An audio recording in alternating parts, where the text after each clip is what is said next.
Hello and welcome all of you उड़ान इस academy के यूट्यूब चैनल पर आप सभी का मैं दिव्या फिर से स्वागत करती हूँ।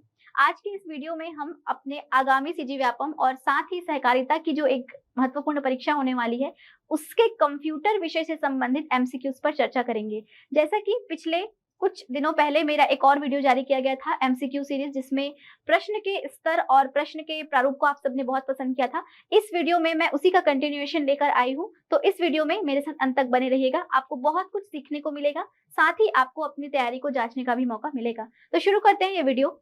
आज की इस वीडियो को शुरू करते हैं। सबसे पहला क्वेश्चन मेरा कहता है कॉलमों पर मिलान करें, कॉलमों का मिलान करें, जिसमें आपको दो कॉलम्स दिए गए हैं और इसको बोलता है मिलान कीजिए। तो red hat, Firefox, Microsoft Excel और मैकअफी, यहाँ पर workbook, operating system, antivirus browser, कुछ ऐसा यहाँ पर दिया हुआ है। तो अगर मैं बोलूं कि इसका मिलान करना चाह रहे हैं हम, तो कैसे करेंगे? तो सबसे पहली बात, आपको इधर की चीजें पता होनी चाहिए, तब जाके आप इनमें से कौन सी क्या चीज है बता पाएंगे। यहाँ पर अगर रेड हैट की बात करूं तो बहुत सारे लोगों को नहीं मालूम होगा, कोई बात नहीं। सेकंड देखते हैं, अगर फायरफॉक्स की बात करें तो फायरफॉक्स सुना भी होगा बहुत सारे लोगों ने, मॉजिला फायरफॉक्स करके सुने हैं, मॉजिला कॉर्पोरेशन द्वारा बनाया गया एक क्या होता है, ये ब्राउजर होता है। तो ये हमको पता है, ये अपना क्या होता है, एक ब्राउजर होता है। अगर बात करें माइक्रोसॉफ्ट एक्सेल की, तो सभी को पता है कि ये एक सॉफ्टवेयर है। और डिटेल में जाऊं मैं तो ये एक एप्लीकेशन सॉफ्टवेयर है जिसमें आप काम करते हैं। तो यहाँ पर अगर ऑप्शन देखें तो एप्लीकेशन सॉफ्टवेयर तो नहीं दिख रहा है, लेकिन आपको यहाँ पर दो तीन और ऑप्शन दिख रहे हैं जो कि समझ ना आ रहा है, छोड़ दीजिए। अगला देखिए, अगर मैकअफी, तो ये बहुत ज्यादातर लोगों को पता होगा कि this is a name of antivirus. Antivirus के बहुत सारे नाम याद करने बोलती हूँ मैं, जिसमें से मैकअफी एक होता है। तो दो आपको मिल चुका है, एक मिल गया है बी का 4 और एक मिल गया है आपको डी का 3।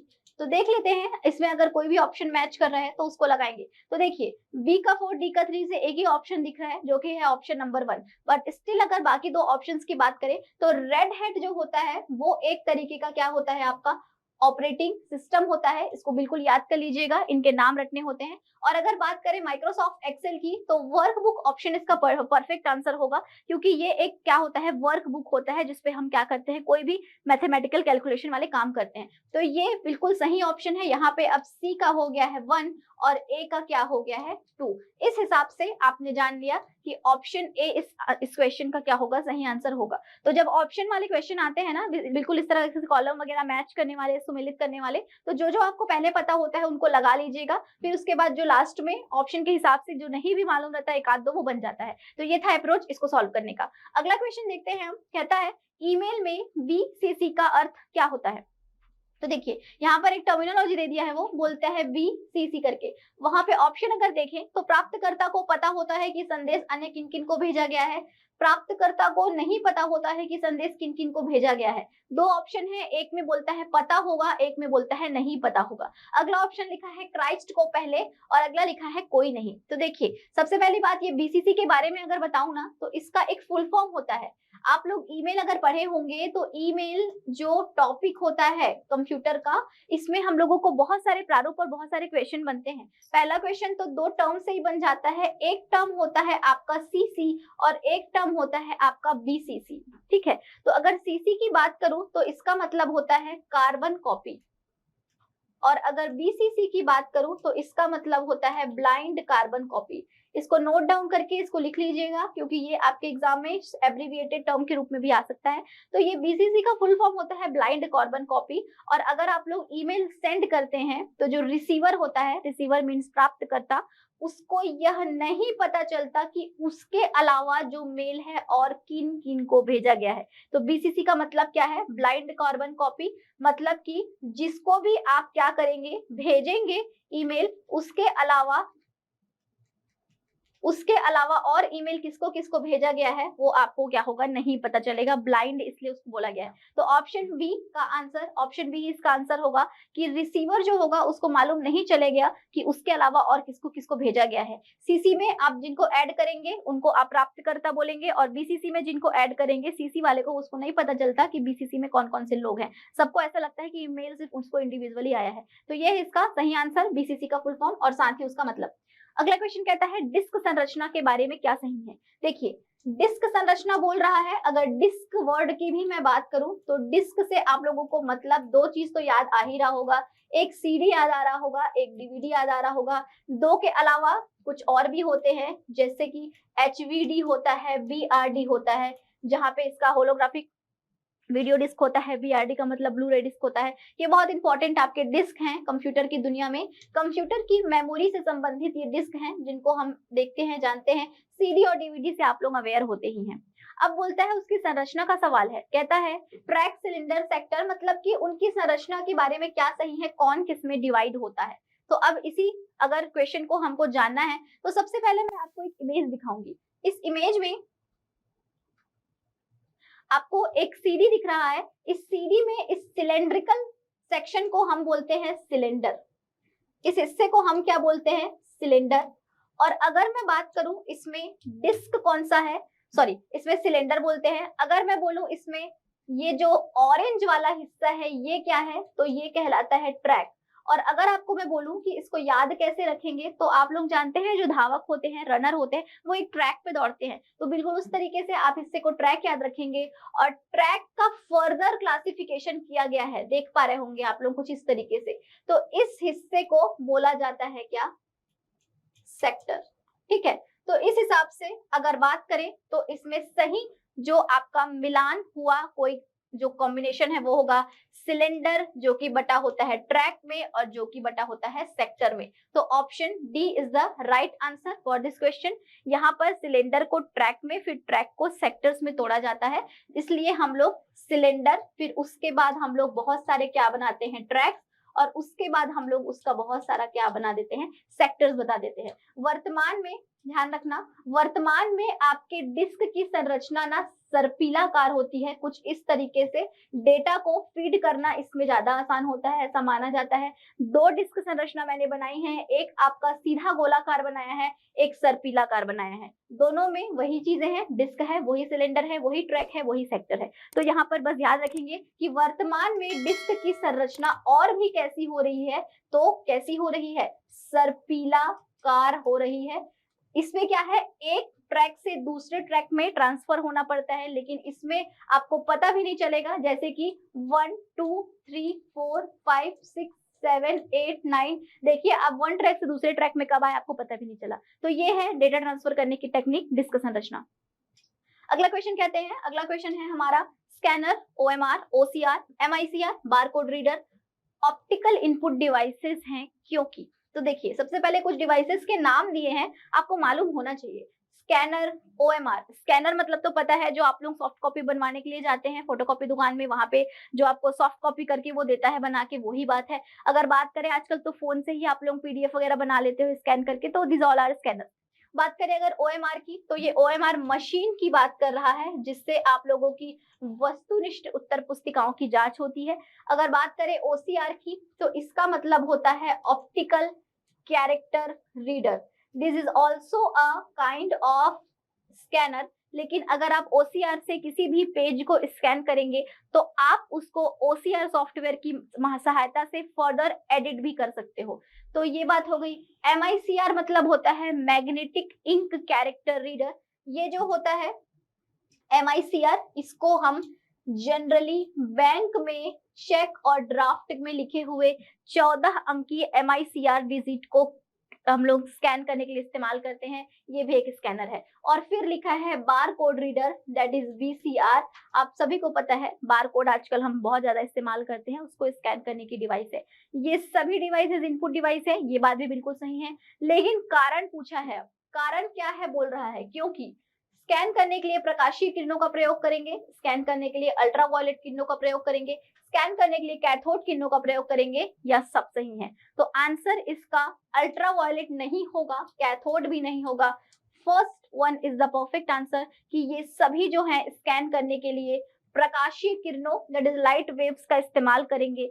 यही वजह है, ध्यान देना, यही वजह है कि ये सभी डिवाइसेस को एक और नाम दिया जाता है। ये जितने भी डिवाइसेस है ना यहाँ पे, स्कैनर, ओएमआर, ओसीआर, एमआईसीआर, इन सब को बोला जाता है ओ आई डी, मतलब कि ऑप्टिकल इनपुट और आगे क्या लिखने वाले हैं, डिवाइस। ऑप्टिकल इनपुट डिवाइस के ये सभी क्या हैं, आपके एग्जाम्पल्स हैं। तो देखिए एक क्वेश्चन से आपको बहुत सारी सूचनाएं मिल गई हैं। ये सभी पहले तो इनपुट डिवाइसेस हैं, दूसरा ये सभी प्रकाशीय किरणों का प्रयोग करते हैं, तीसरा की प्रकाशीय किरणों का प्रयोग करने के कारण ये सभी आपके ऑप्टिकल इनपुट डिवाइसेस हैं। फिजिक्स का ये टर्मिनोलॉजी होता है ऑप्टिक, जिसका मतलब प्रकाश से लिया जाता है। तो ये है आपका क्वेश्चन और इसका सही आंसर होगा ऑप्शन ए। ठीक है, तो अगले क्वेश्चन की तरफ देखते हैं। अगला क्वेश्चन क्या है, अगले क्वेश्चन से पहले ये कुछ डिवाइसेस आपको दिख रही है ना, ये आपका क्या है, स्कैनर है, ये आपका क्या है, वो ये यूनिवर्सल प्रिंटर या ऑल इन वन प्रिंटर के जैसा दिख रहा है। अगर बात करें तो ये ओएमआर मशीन है और ये क्या है, तो बार कोड रीडर है। तो ये सभी डिवाइसेस हैं जिनका ऊपर हमने जिक्र किया था।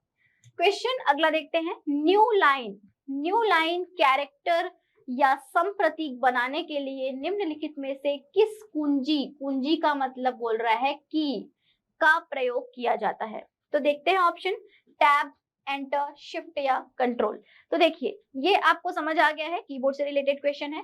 कीबोर्ड के की के बारे में यहाँ पे पूछा जा रहा है और बोलता है जब हमको न्यू लाइन का मतलब हमको नई लाइन नई पंक्ति बनानी है तो क्या इस्तेमाल करना चाहिए। तो आप लोगों ने अगर MS ऑफिस में काम किया है, MS वर्ड में, MS एक्सेल में, तो आपको पता होगा कि जब भी हम कोई लाइन लिखते होते हैं और हमको एक नई लाइन यहाँ पे ऐड करनी होती है तो हम इस हिस्से के बाद सीधे क्या दबा देते हैं, एंटर दबा देते हैं। तो यहाँ पे option B, enter is the right answer for this question. नई पंक्ति को डालने के लिए हमको एंटर दबाना पड़ता है। तो ये हो गया इसका सही आंसर। अगला क्वेश्चन कहता है निम्नलिखित में से कौन सा कथन असत्य है। देखिए असत्य बोला है, जब भी इस तरीके के प्रश्न आए जरूर करके आप पेंसिल से उसको हाईलाइट करिएगा वरना कंफ्यूजन होता है। यहाँ पे सत्य बोला है, असत्य बोला है, उसी में गलती हो जाता है। देखते हैं, सीपीयू में है ना, कहता है कि सीपीयू में ALU, CU और रजिस्टर्स होते हैं। तो ये लाइन बिल्कुल सही है। किसी भी सीपीयू की अगर बात करें तो सीपीयू के अंदर आप लोगों को पता है कि दो यूनिट होते हैं, एक होता है अरिथमेटिक लॉजिक यूनिट, एक होता है कंट्रोल यूनिट CU और एक होता है मेमोरी यूनिट, है ना। तो ये आपका सीपीयू की संरचना है, तो ये बिल्कुल सही लाइन है फर्स्ट वाली। ALU सभी अंक गणितीय और तर्क की गणनाएं करता है। तो देखिए ALU का फुल फॉर्म, ये भी एक क्वेश्चन है। ALU मतलब क्या, अरिथमेटिक और क्या, लॉजिक और क्या, यूनिट। तो देखिए फुल फॉर्म में ही दिख रहा है आपको, अरिथमेटिक वर्ड दिख रहा है और अरिथमेटिक कब इस्तेमाल होता है, गणित के लिए। तो बिल्कुल अंक गणितीय और तर्क गणनाएं करेगा, ऑप्शन सही है। अगला ऑप्शन कहता है सीपीयू का कंप्यूटर सिस्टम का तृतीय संगणक भी कहा जाता है। तो सीपीयू को कंप्यूटर का तीसरा स्टोरेज डिवाइस बोलते हैं क्या, ये बिल्कुल गलत आपका ऑप्शन है। सीपीयू को कभी भी स्टोरेज में काउंट नहीं करेंगे, ना ही तृतीय संगणक बोलेंगे। इसमें दो ही मेमोरी होती कंप्यूटर की, प्राइमरी और मेमोरी। थर्ड मेमोरी इसको बोलता है जो गलत है।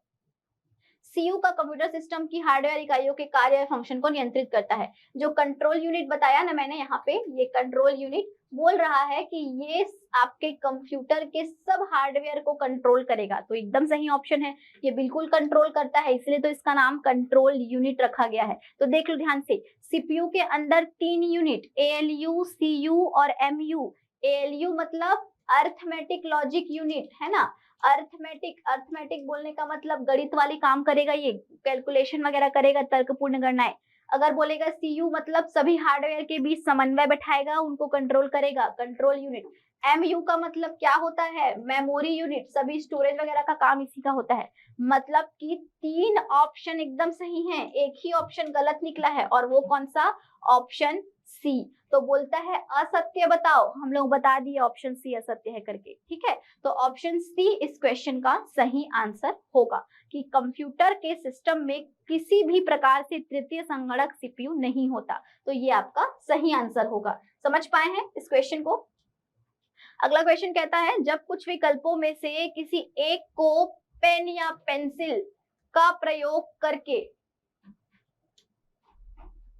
चयनित और चिन्हित किया जाता है तो निम्नलिखित में से किस इनपुट डिवाइस का प्रयोग किया जाता है। देखिए विकल्प में से, विकल्प मतलब ऑप्शंस में से किसी एक को पेन या पेंसिल से चिन्हित करोगे और क्या करोगे, उसको किस इनपुट डिवाइस से उपयोग करके स्कैन करेंगे? तो ऑप्शंस देखते हैं, MICR, बार कोड रीडर, OMR की डिजिटाइजर। तो देखो, आप लोगों को पता ही है, हम OMR जब शीट देते हैं, आंसर भरते हैं, उसमें अपने पास ऐसे 4 ऑप्शंस होते हैं, 1 2 3 करके प्रश्नों की क्या होती है, श्रृंखला होती है। हमारे पास ऐसे बबल आकार में होते हैं, जिसमें से एक आध को हम लोग क्या कर देते हैं, ऐसे करके फिल कर देते हैं। तो बिल्कुल ऑप्शंस में से एक को हमने क्या किया, चिन्हित किया, और इसको स्कैन करने की डिवाइस का नाम क्या होगा? तो इस डिवाइस का नाम होगा आपका OMR डिवाइस। OMR डिवाइस इसका सही आंसर है। फुल फॉर्म की बात करें अगर, तो फुल फॉर्म भी बहुत जरूरी है, ऑप्टिकल मार्क और रीडर। ध्यान देना, अगर याद ना हो किसी को तो ट्रिक बता देते हैं। OMR का फुल फॉर्म होता है ऑप्टिकल मार्क और रीडर। ऑप्टिकल मार्क रीडर कहने का कारण है, ऑप्टिकल का मतलब है प्रकाशीय सिद्धांत पे काम करता है, थोड़ी देर पहले जिक्र किया था मैंने। अगर मार्क की बात करें तो किसी भी मार्किंग को, या फिर क्या बोल रहा है, चिन्ह को क्या करता है, रीड करता है।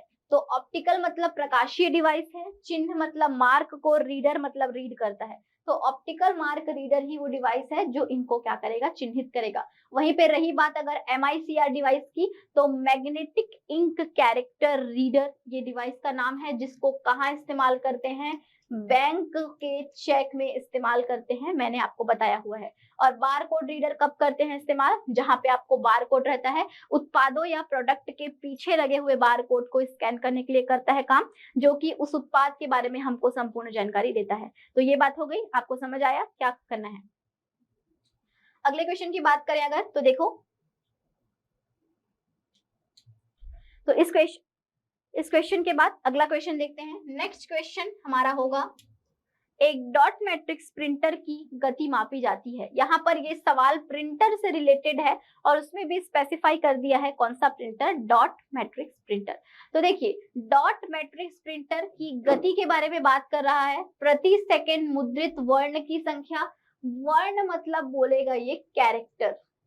आप लोगों ने प्रिंटर को बहुत डिटेल में स्टडी किया होगा, सभी को मालूम होगा कि प्रिंटर की जो गति होता है, उसके द्वारा मुद्रित या उसके द्वारा टाइप किए हुए कैरेक्टर, लाइन या पर्टिकुलर पेज पे डिपेंड करती है। तो ये जो पहला है वो कैरेक्टर प्रति सेकंड बोलता है, दूसरा बोलता है लाइन, दूसरा क्या बोल रहा है, लाइन बोल रहा है ना। कैरेक्टर को ही वर्ण बोलते हैं हिंदी में, कंफ्यूज नहीं होना।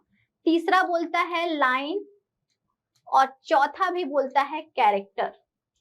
ठीक है, यहां तक तो चलो ठीक है, लेकिन कैरेक्टर ये क्या है, पर मिनट है, ये क्या है, लाइन पर मिनट है, ये क्या है, लाइन पर सेकेंड है, और ये क्या है, कैरेक्टर पर सेकेंड है। आप सभी को पता होना चाहिए कि डॉट मैट्रिक्स प्रिंटर जो है वो एक प्रकार का इम्पैक्ट प्रिंटर है, और इम्पैक्ट प्रिंटर होने के कारण ये एक ट्रेडिशनल वे ऑफ प्रिंटिंग होता है, और इसमें जो प्रिंटिंग की स्पीड होती है वो पर सेकेंड होती है। पर सेकेंड किसके, कैरेक्टर की। ये एक बार में ना 1 सेकेंड में कैरेक्टर ही प्रिंट कर पाता था, लाइन नहीं कर पाता था। तो CPS मतलब कैरेक्टर पर सेकेंड क्या होगी, इसकी गति इसकी मापी जाएगी, मतलब प्रति सेकेंड मुद्रित वर्ण की संख्या से एक डॉट मैट्रिक्स की गति को मापा जाएगा। तो ऑप्शन ए इसका सही आंसर है। बात करें अगर, तो ये दिख रहा है आपको, कैसा दिख रहा है, ये एक डॉट मैट्रिक्स प्रिंटर, जिसमें डॉट डॉट करके किसी भी अल्फाबेट या किसी भी ड्राइंग को क्या किया जाता है, ड्रॉ किया जाता है डॉट डॉट के थ्रू, है ना। इसमें सुइयां लगी होती है, मैट्रिक्स सुइयों के इसमें क्या होते हैं, बिल्कुल इस तरीके से मैट्रिक्स के फॉर्म में हजारों, इसमें सैकड़ों सुइयां लगी होंगी, जिससे क्या होगी, चीजें प्रिंट होंगी, और वो भी वर्ण या कैरेक्टर प्रिंट होते हैं। इसको थोड़ा सा ध्यान रखेंगे। अगला क्वेश्चन कहता है, ट्रैक बॉल किस प्रकार का डिवाइस है। ट्रैक बॉल, तो सबसे पहली बात, ट्रैक बॉल कोई खेलने की डिवाइस बिल्कुल नहीं है, खिलौना नहीं है, ये एक आपकी इलेक्ट्रॉनिक डिवाइस है। आउटपुट डिवाइस होगी, प्रिंटिंग डिवाइस होगी, इनपुट डिवाइस होगी, कि स्टोरेज डिवाइस होगी। तो सबसे पहली बात, ये एक प्रकार की क्या होती है, इनपुट डिवाइस होती है। जिनको नहीं मालूम है ट्रैक बॉल के बारे में, थोड़ा सा बता देते हैं। आप लोग माउस देखे हैं, ये देखो, ये दिख रहा है ना, ये एक क्या है, माउस है। अगर आप माउस को पहचानते हैं तो आपको ये भी मालूम होगा कि आज से 5-7 साल पहले माउस जो होते थे वो रबर बॉल वाले होते थे। रबर बॉल बोलने का मतलब इस माउस का जो अंदर वाला हिस्सा है उसमें एक मैकेनिकल बॉल लगा होता था। और जब बॉल को हम बिल्कुल ऐसे जमीन में रख के घुमाते थे तो बॉल की गति और दिशा माउस पॉइंटर, स्क्रीन पे दिख रहे माउस पॉइंटर की गति और दिशा में परिवर्तित हो जाती थी। तो ये एक मैकेनिकल माउस होता था, जब इसके नीचे क्या होता था, एक रबर बॉल होता था।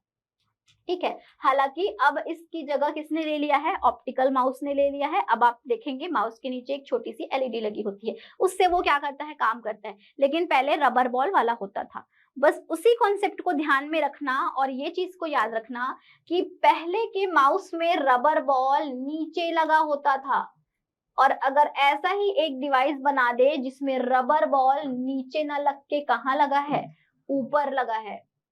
और साथ ही ध्यान देना, अंगूठे के पास लगा है ये रबर बॉल, मतलब एक ऐसी डिवाइस इमेजिन करिए जिसमें आपको माउस को नहीं हिलाना है। अब माउस अपने जगह पे स्थिर रहेगा, आपको यहाँ लगे रबर बॉल को बिल्कुल ऐसे अंगूठे से हिलाना है। इसका मतलब है कि ये बॉल अब नीचे ना होके ऊपर रहेगी, और इसी को बोला जाता है ट्रैक बॉल। दिख रहा है ना, बिल्कुल माउस के जैसा। ये दोनों काम में एकदम सेम है। माउस का ही ये क्या है, अल्टरनेटिव है, प्रारूप है। माउस के विकल्प के रूप में भी इसको इस्तेमाल करते हैं। ये ट्रैक बॉल जो है, ट्रैक बॉल को चलाना बहुत आसान होता है। आप अंगूठे से बिल्कुल उसको कंट्रोल करेंगे, आपको कलाइयों को घुमाने की जरूरत नहीं है माउस को पूरा हटाने की। माउस अपने जगह रहेगा, आप बॉल को क्या करेंगे, अपना मूव करेंगे। बहुत ज्यादा जिन लोगों को सिस्टम में काम करना होता है, 18 घंटे 20 घंटे काम करते हैं। साथ ही जिन लोग डिजाइनिंग, आर्किटेक्ट, वास्तुविद, इस प्रकार के इंजीनियर, ये सब लोग जो होते हैं जो बहुत ज्यादा माउस का इस्तेमाल करते हैं, उन लोगों के लिए इसको स्पेशली डिजाइन किया गया है ताकि उनके हाथ की मूवमेंट से उनके हाथ में प्रॉब्लम ना आए। तो ये है आपका सही आंसर, ट्रैक बॉल। ध्यान रखेंगे इसको। अगला क्वेश्चन कहता है, कौन सा टेम्पररी टेम्पररी अस्थाई होता है हिंदी में, इसका मतलब hard copy, soft copy, duplicate copy या पेपर पर। तो टेम्पररी, टेम्पररी मतलब जो अस्थाई हो, अस्थाई मतलब कि जो कि ज्यादा समय तक हमारे पास न रहे। तो देखिए, हार्ड कॉपी का मतलब समझते हैं, प्रिंट आउट कराने आप लोग जाते हो तो वो आपको एक पेज में किसी भी चीज को प्रिंट करके देता है, तो वो आपका हार्ड कॉपी है। डुप्लीकेट कॉपी, इसी का आप डुप्लीकेट कॉपी बना सकते हो, जेरोक्स करा के बहुत सारा। अगर पेपर बोल दिया तो पेपर भी एक क्या है, हार्ड कॉपी ही होता है। मतलब ये तीनों अगर आपको बोला तो तीनों ही एक प्रकार के हार्ड कॉपीज हैं, और इनको आप स्थायी रूप से क्या कर सकते हो, सुरक्षित अपने पास रख सकते हो। लेकिन अगर मैं सॉफ्ट कॉपी की बात करूं तो ये सॉफ्ट कॉपी को आप स्थायी रूप से नहीं, आप इसको अस्थायी रूप से ही क्या रख सकते हो, अपने पास रख सकते हो। कुछ समय बाद ये क्या हो सकता है, आपसे घूम सकता है, डिलीट हो सकता है, या फिर ये स्थायी रूप से वहां रहेगा, जरूरी नहीं। तो ये अस्थायी या टेम्पररी आउटपुट माना जाता है, कौन सा, ऑप्शन बी, सॉफ्ट कॉपी। प्रश्न के हिसाब से ये आया हुआ प्रश्न है, अगर आपको टिक लगाना होगा तो आप ऑप्शन बी को ही क्या करेंगे, लगाएंगे। ठीक है, तो ये हो गया। अगला क्वेश्चन कहता है, कंप्यूटर में किसी शब्द की लंबाई किस में मापते हैं। शब्द की लंबाई मापा जाएगा। बार बार मैंने इस बात को बोला है पहले भी अपने क्लासेस में, अपने वीडियोस में, कि कंप्यूटर जो होता है वो हमारी भाषा नहीं समझता है, वो अपनी एक खुद की भाषा समझता है, जिसको एक विशेष नाम दिया जाता है। कौन सी भाषा, बाइनरी भाषा। कौन सी भाषा, बाइनरी भाषा, बाइनरी लैंग्वेज। और वहां पर अगर मैं ये वर्ड बाइनरी की बात करूं तो बाइनरी जो टर्म है, इसके भाषा में कुछ डिजिट होते हैं। इस बाइनरी डिजिट को ही वो समझता है, शब्द को नहीं। डिजिट मतलब अंक को। और यहां से मैं अगर बी आई और यहां से टी को लेके एक नया शब्द बनाऊं तो ये कहलाता है बिट। क्या कहलाता है, बिट। और अगर मैं आपको इस बिट के बारे में थोड़ी और बात बताऊं तो दो ही अंक को बिट बोला जाएगा। एक कहलाता है आपका 0 और एक कहलाता है 1। इसका क्या मतलब हुआ कि कोई भी कंप्यूटर बाइनरी भाषा समझता है, जिसके अंतर्गत बाइनरी डिजिट आते हैं, वो ही बिट कहलाएंगे, जो कि होता है 0 और 1। यही कंप्यूटर की सांकेतिक भाषा है। तो किसी भी शब्द की लंबाई को कंप्यूटर में किससे मापेंगे, बिट में, फाइल में, बाइट में कि मेगाबाइट में, तो वो कहलाता है बिट में। फाइल तो एक इररिलेवेंट ऑप्शन है, फाइल एक सही आंसर नहीं है। और अगर बाइट और मेगाबाइट की भी बात करूं तो बिट से ही मिलके बाइट बनेगा और बाइट के ही बहुत बड़े मात्रा को क्या बोलेंगे, मेगाबाइट बोलेंगे। तो यहाँ पर बिट इसका सही आंसर है। कंप्यूटर की मेमोरी वाले हिस्से में इसको बहुत डिटेल में मैंने और भी बताया हुआ है। तो ऑप्शन ए क्या है इसका सही आंसर होता है। अनसॉलिसिटेड ईमेल को निम्न में से क्या कहते हैं? अनसॉलिसिटेड ईमेल को क्या कहा जाएगा? अनसॉलिसिटेड, अनसॉलिसिटेड का मतलब थोड़ा सा आप अनऑर्गेनाइज्ड या अव्यवस्थित या नॉन सब्जेक्टेड भी बोल सकते हैं। यहाँ पर अगर बात करें क्या कहा जाएगा तो बैकबोन, यूजनेट, स्पैम या फिर न्यूज ग्रुप। तो ऑप्शन सी स्पैम ही इसका क्या होगा, सही आंसर होगा। स्पैम मतलब स्पेलिंग भी थोड़ा सा इसको ध्यान रखना, कभी कभी इसको इंग्लिश हिंदी कैसे भी दे देता है। स्पैम जो होता है वो ही अनवांटेड, अवांछनीय ईमेल होते हैं जो कि एक स्पैम मेल के रूप में हमारे पास आते हैं और इसमें इसके थ्रू आपको अवांछनीय ईमेल प्राप्त होंगे और साथ ही वायरस आने का खतरा भी बढ़ जाता है। तो ये स्पैम मेल जो होते हैं कहलाएंगे। आपके ईमेल में एक सेक्शन होगा, देखेंगे जरूर जाके, जहाँ पे इनबॉक्स वगैरह, ड्राफ्ट, सेंट ऐसा लिखा होता है ना, वहीं पर आपको स्पैम वाला भी एक हिस्सा दिख जाएगा जिसमें आपको अवांछनीय ईमेल आपको देखने को जरूर मिलेंगे। ठीक है, तो उसको देखिएगा। तो यहाँ पर आपने देखा ईमेल से संबंधित क्वेश्चन को। तो चलिए अगला क्वेश्चन देखते हैं। अगला क्वेश्चन है आपका, डिस्क को पढ़ने के लिए प्रयोग में आने वाला हार्डवेयर निम्न में से कौन सा है? तो डिस्क को पढ़ने के लिए यहाँ पर ऑप्शंस है floppy disk, disk drive, hardware या सीपीयू। तो इसका सही आंसर देखिए, फ्लॉपी डिस्क तो खुद एक मेमोरी स्टोरेज डिवाइस है, ये तो होगा नहीं। अगर हार्डवेयर की बात करें इररिलेवेंट ऑप्शन है, पढ़ने के लिए बोल रहा है। अगर सीपीयू की बात करें तो ये भी एक इररिलेवेंट ऑप्शन है। एक ही ऑप्शन दिख रहा है आपको, कौन सा वाला, डिस्क ड्राइव। और अगर इसके बारे में थोड़ी सी और बातें बताऊं ना तो सुनिएगा, एक होता है एचडी और एक होता है एचडीडी। एचडी का फुल फॉर्म भी याद रखेंगे, हार्ड डिस्क सुना है, आजकल सबसे ज्यादा इस्तेमाल होने वाला मेमोरी डिवाइस है। जैसे कि शुरू शुरू हम लोग सीडी डीवीडी में स्टोर करते थे, फिर हम लोग पेन ड्राइव इस्तेमाल करने लगे। अब पेन ड्राइव तो करते ही हैं लेकिन साथ साथ ना हार्ड डिस्क भी बहुत इस्तेमाल करते हैं हम लोग, क्योंकि इसकी मेमोरी ना टेराबाइट्स में होती है, टीबी में होती है, हमारे लिए काफी उपयोगी होती है। लेकिन अगर बात करें एचडीडी क्या होता है तो ये होता है हार्ड डिस्क, और एक क्या लिखा है यहाँ पर, ड्राइव। ये हार्ड डिस्क ड्राइव जो होता है इस एचडी को पढ़ने की क्या होती है, डिवाइस होता है। इसीलिए यहाँ पर डिस्क ड्राइव जो ये बोल रहा है, डिस्क ड्राइव इसका क्या है, सही आंसर है। तो डिस्क ड्राइव आपका इसका सही आंसर होगा। कुछ ऐसा दिखता है ये डिस्क ड्राइव आपका। एचडी अगर आप लोगों ने देखा होगा, हार्ड डिस्क इस्तेमाल किया होगा तो आप लोग समझते होंगे। दो तरीके के होते हैं, एक एक्सटर्नल होता है, एक इंटरनल होता है। इंटरनल मतलब सीपीयू में पहले से लगा होगा, एक्सटर्नल मतलब आप बाहर बिल्कुल पेन ड्राइव के जैसा रिमूवेबल मीडियम से भी क्या कर सकते हो, लगा सकते हो। तो ये है आपका क्वेश्चन। अगला क्वेश्चन कहता है, निम्न में से कौन सा सर्च इंजन नहीं है? अगेन आपको ध्यान देना है कि है कि नहीं है पूछा है। नहीं है पूछता है याहू, बाइडू, वॉल्फ्रॉम, अल्फा की गूगल। तो सभी को मालूम है गूगल एक सर्च इंजन है, कई बार व्यापम द्वारा दिया गया प्रश्न है और आपको ये आंसर भी मिलता है, गूगल होता है। बात करें याहू की तो याहू भी बिल्कुल गूगल के जैसा क्या होता है, एक सर्च इंजन होता है। जिन लोगों को बाइडू और वॉल्फ्रॉम में कंफ्यूजन हो रहा है उनके लिए बता दूं कि बाइडू भी क्या होता है, एक सर्च इंजन होता है।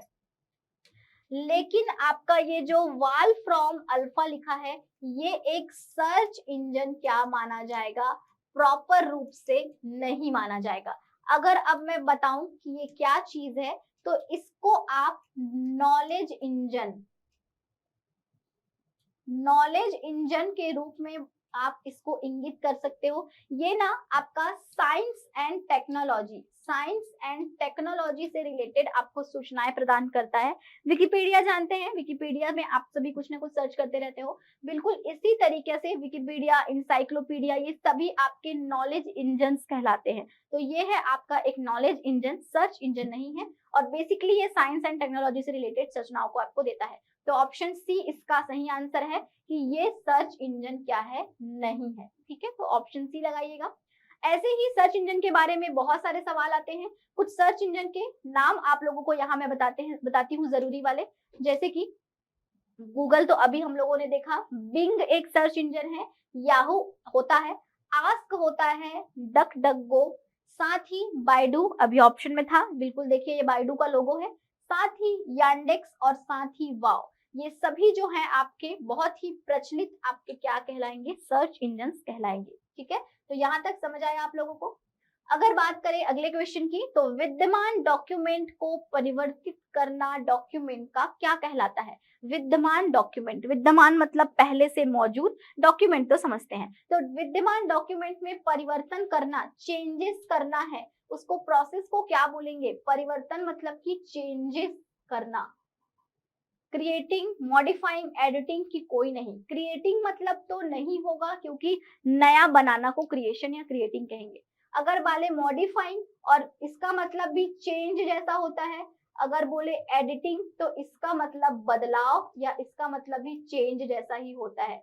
और अगर मैं डॉक्यूमेंट की वर्ड की बात करूं तो डॉक्यूमेंट में एक पहले से चीजों को बदलना कहलाता है एडिटिंग। ठीक है, तो आप लोग वीडियो, ऑडियो, फोटो सब एडिटिंग करते रहते हो ना, बदलाव करते रहते हो, वही बोलता है कि एडिटिंग वर्ड ही बोला जाएगा उसको, पहले से रखे हुए चीज में बदलाव करने को। ठीक है, तो ये हो गई ऑप्शन सी इसका सही आंसर। वेबसाइट का एड्रेस निम्नलिखित में से क्या कहलाएगा? तो जैसे कि हम सभी जानते हैं, हमारे कंप्यूटर में सर्च इंजन या वेब ब्राउजर जो होते हैं, उसमें विभिन्न वेबसाइटों का इस्तेमाल करके, नाम का इस्तेमाल करके आप नई नई चीजें ढूंढते रहते हैं। तो यहाँ पे वेबसाइट का एड्रेस, वेबसाइट के पता को क्या बोला जाएगा पूछ रहा है। URL, user address, user ID की सभी। तो देखिए, ये दोनों गलत ऑप्शन है, सभी भी नहीं होगा क्योंकि इसका सही आंसर है यूआरएल। यूआरएल बोला जाता है किसी भी वेबसाइट के पते को, एड्रेस को यूआरएल कहेंगे। जहां यूआरएल का मतलब भी बिल्कुल रट लीजिएगा, यूनिफॉर्म, रिसोर्स और क्या है, लोकेटर। इंटरनेट की कक्षा में मैं आपको इसके बारे में डिटेल में बताती हूँ, कितने कितने इसमें क्या क्या चीजें शामिल होती हैं, अंक होंगे, अक्षर होंगे, कितने डिजिट का होगा, क्या होगा, इसमें एक्सटेंशन नेम्स होते हैं, कुछ सब कुछ बताते हैं। तो यहाँ पर फिलहाल आपने जाना कि वेबसाइट के एड्रेस को यूआरएल कहते हैं। यूनिफॉर्म, रिसोर्स, लोकेटर, एग्जाम में मल्टीपल टाइम्स पूछा गया है, इसको फुल फॉर्म क्या होता है। ठीक है, तो ये इसका सही आंसर होगा। बात करते हैं अगले क्वेश्चन की, एटीएम क्या होता है? बहुत बढ़िया क्वेश्चन है, एटीएम के बारे में बोल रहा है। बैंकों के स्टाफ मुक्त युक्त काउंटर, बिना स्टाफ के नकदी देने वाला, बैंक की शाखाएं या कोई नहीं। तो मैक्सिमम आप में से ये लोग जानते होंगे इसका आंसर क्या होगा। तो एटीएम मशीन जो आप लोग जाते हैं, क्या करते हैं वहां पे, बिना किसी कर्मचारी के, स्टाफ के, आप क्या कर सकते हैं, स्वयं वहां से नकदी या कैश ले सकते हैं। तो ऑप्शन बी जो है इसका सही आंसर है। बैंक के शाखाएं या ब्रांच नहीं होगा, ना ही स्टाफ युक्त काउंटर होता है। ये एक नकदी निकासी शाखा होती है जो कि बिना स्टाफ के होती है। तो ऑप्शन बी सही आंसर है। बिल्कुल ऐसा एटीएम आप लोगों ने मशीन देखा ही है जिसमें आप कार्ड डाल के बिना किसी की सहायता से स्वयं पासवर्ड वगैरह डालते हैं और कैश ले लेते हैं। ठीक है, तो ये है आपका एटीएम। फुल फॉर्म जरूर याद रखेंगे एटीएम का, साथ ही बता दे, ऑटोमेटिक ऑटोमेटिक टेलर मशीन, है ना। ये इसका क्या होता है, फुल फॉर्म होता है एटीएम का। ये भी आपकी परीक्षा के उद्देश्य से बहुत क्या है, जरूरी है। Automatic teller machine is the full form of ATM.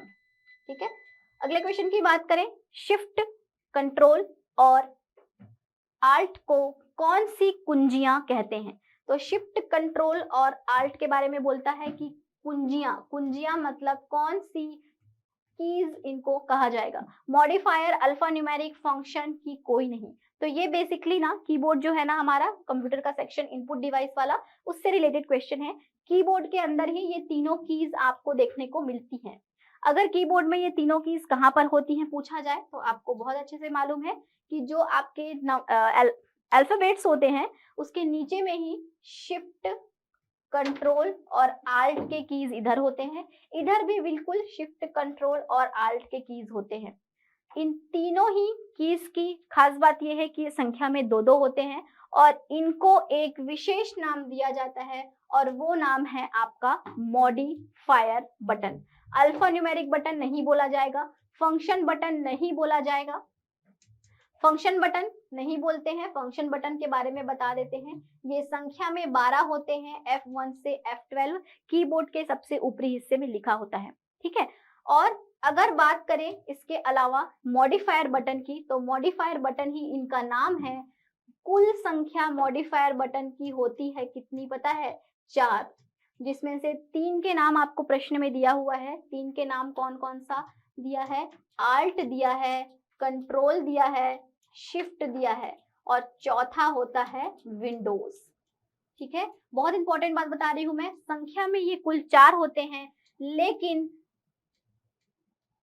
Keyboard में ये दो दो के जोड़े में स्थित होते हैं। दो दो के जोड़े में स्थित इसलिए होते हैं ताकि आप टाइपिंग करते समय लेफ्ट और राइट दोनों हाथ से क्या कर सके, एक्सेस कर सके। तो ये है आपका सही आंसर, मॉडिफायर की, और साथ ही बहुत सारी और बातें कीबोर्ड के बारे में। ठीक है, तो यहाँ पे आपने जाना क्या होता है। क्वेश्चन हमारा अगला कहता है, इनमें से जुलाई 2005 में किस कंपनी ने एंड्रॉइड का 5 करोड़ डॉलर में अधिग्रहण किया था। ठीक है, तो 5 करोड़ डॉलर में अधिग्रहण, वो भी किसका, एंड्रॉइड इंक का। एंड्रॉइड आप सभी जानते हैं कि एक क्या होता है, ऑपरेटिंग सिस्टम होता है। एंड्रॉइड इंक का अधिग्रहण किया था। माइक्रोसॉफ्ट ने किया था, गूगल ने किया था, नोकिया ने की, एप्पल ने।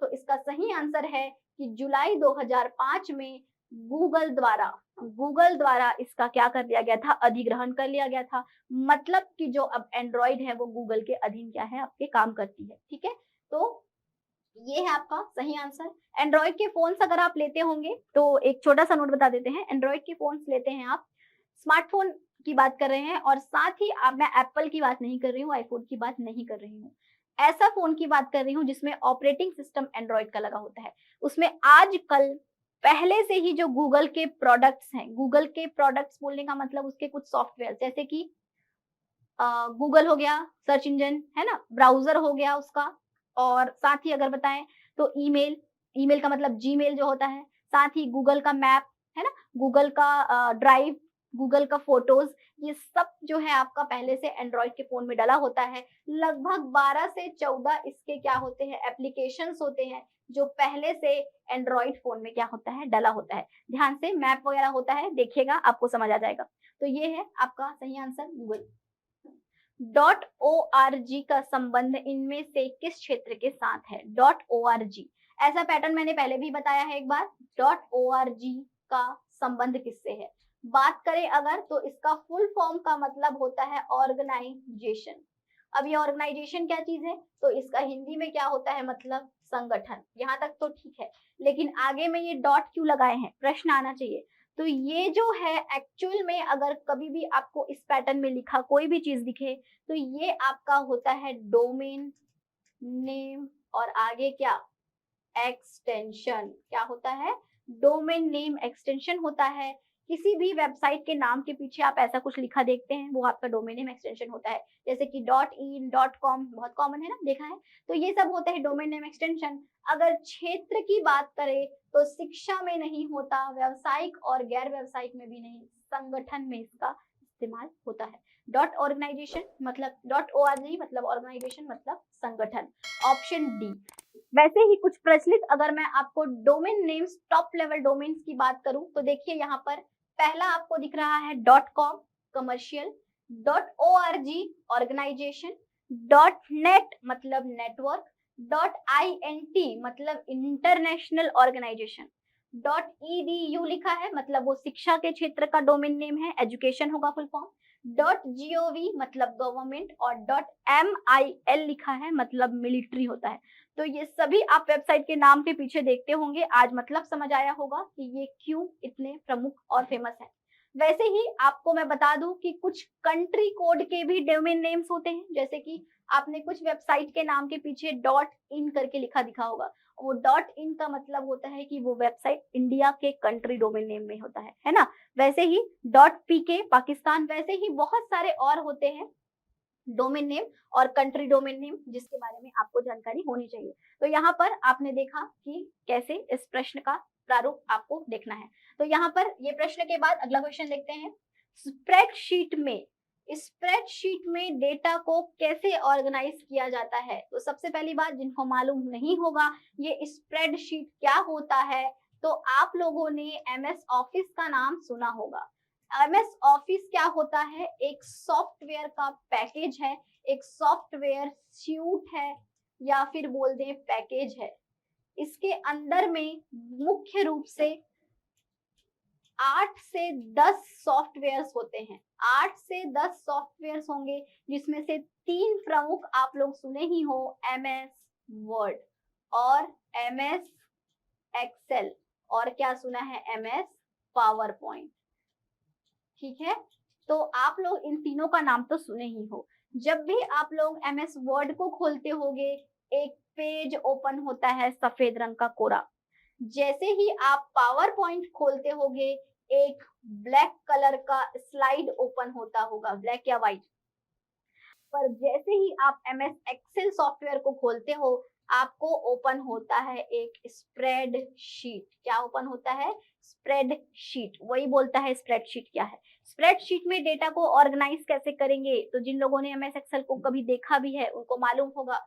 जब भी खोलोगे ना एक्सेल को, सॉरी हाँ एक्सेल को, तो आपको बिल्कुल ऐसा डब्बा डब्बा टाइप का एक स्ट्रक्चर दिखता है। जैसे कि थोड़ा जूम आउट करते हैं, नए लोगों को सिखा देते हैं। जब भी आप देखो, मैंने क्या ओपन किया है, एमएस एक्सेल, है ना। ऊपर देखिए लिखा हुआ है माइक्रोसॉफ्ट एक्सेल करके सॉफ्टवेयर का नाम, और ऐसा कुछ ओपन होके आएगा जिसमें डिब्बा डिब्बा डिब्बा जैसा कुछ दिख रहा है। इसमें कुछ आपको रोज दिख रहे हैं, ब्लू हाइलाइटेड कलर दिख रहा है, और कुछ आपको कॉलम्स दिख रहे हैं ग्रीन कलर में। तो रो और कॉलम के संयोजन से ये बनता है क्या? आपका स्प्रेड शीट, है ना। बहुत सारे क्वेश्चंस आए हैं इसमें। कैसे कैसे आए हैं? इनिशियल लेवल पे एक्सेल में कितने स्प्रेडशीट होते हैं, तो यहाँ पे देखो शीट 1 लिखा है ना, वैसे ही शीट 2, शीट 3 तीन होते हैं। आंसर 3 लिया है व्यापम और होता है। दूसरी बात बोलते हैं कि अगर रो और कॉलम के ये बीच में जहां पे आपको एक डब्बा मिलेगा, जैसे रो और कॉलम जहां पे कट रहे हैं, इसको क्या बोलेंगे? तो इसको बोला जाता है cell. CELL cell. Hindi English दोनों मीडियम वाले इसको सेल ही करके याद रखेंगे, है ना। तो ये है आपका क्या एमएस एक्सेल के बारे में कि स्प्रेडशीट में डेटा को ऑर्गेनाइज कैसे करोगे। लाइन और स्पेस में नहीं, हाइट और विड्थ में नहीं, रो और कॉलम्स में बिल्कुल सही, पंक्ति और उसका सॉरी स्तंभ और पंक्ति में, और क्या है, इनमें से कोई नहीं गलत। ऑप्शन सी सही है। हम इसको रोज एंड कॉलम्स में करते हैं। मेरे विषय में कंप्यूटर में मैं पहले से ही बोलते आ रही हूँ, हिंदी इंग्लिश दोनों को ध्यान रखेंगे, क्योंकि देखिए बिल्कुल देवनागरी में वो इंग्लिश के वर्ड को लिख दिया है। तो पंक्ति और स्तंभ ना लिख के रोज एंड कॉलम लिखा है। आपको ध्यान रखना पड़ेगा कि स्प्रेडशीट में रोज और कॉलम बताए थे, तो वही इसका आंसर होगा। तो यहाँ पर मेरा ये कंप्यूटर का वीडियो लेक्चर खत्म होता है यहीं पर। अगले लेक्चर में हम फिर से इसी तरीके के बहुत महत्वपूर्ण प्रश्नों को संग्रह लेकर आएंगे। तब तक के लिए हमारे वीडियोस देखते रहिए, बने रहिए उड़ान अकेडमी के साथ। Thank you so much.